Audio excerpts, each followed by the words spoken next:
What's up, gang? Welcome back to another X Principle of the Day. My name is Michael, owner, creator, head coach of the X. And what we're doing is teaching a series of principles that we teach to clients at the X to build systems that will allow them to lose a whole bunch of weight, hundreds of pounds, and keep it off very easily for the rest of their life.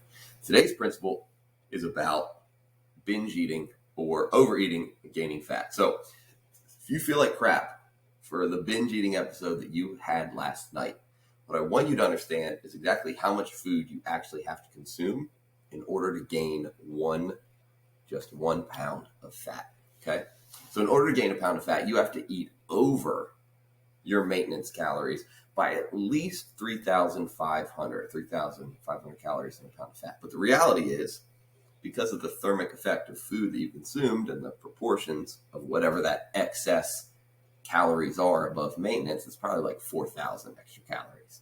So 3 large Domino's pizzas all by yourself beyond what your maintenance volume would have been in the first place. So let's say the average maintenance calories per day for somebody is 2,000.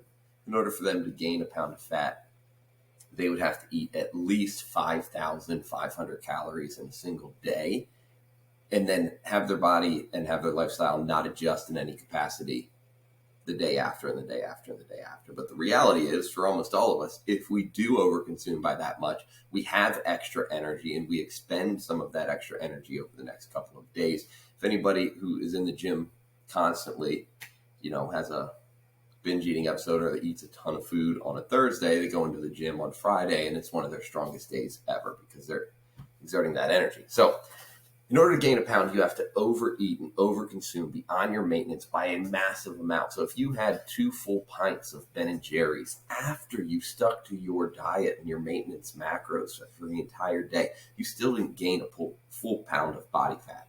So why don't you give yourself a little bit of a break and realize just how hard it is to ruin a diet, just how hard it is to ruin progress, and just how hard it is to actually gain weight. Your binge eating episode is probably completely inconsequential to the long-term game here that we're playing. Now, maybe at the end of that week, you didn't lose as much fat as you had wanted to, but you sort of didn't gain enough fat to ruin anything. Give yourself a little bit of a break. You have to binge way harder than you realize in order to gain some weight, which, by looking at this, will tell us that 95% of the weight gain that you see on the scale the very next day is just water weight or poop because you haven't pooped yet. One of those two things, right? Had binge eating episode, stepped on the scale, scale's up 5 pounds. We usually beat ourselves up. I can't believe I gained 5 pounds in a day. Well, you didn't. It's fluid. It's crap in your system. 95% of that is going to be gone within a couple of days. Get over it. It's really not a big deal. Most of the time we binge because we were hungry in the first place. So that's it. You probably didn't gain that much weight if you gained any weight at all. If you didn't eat 3 extra burritos, you're fine. That's what I want you to take away from this. Do the work.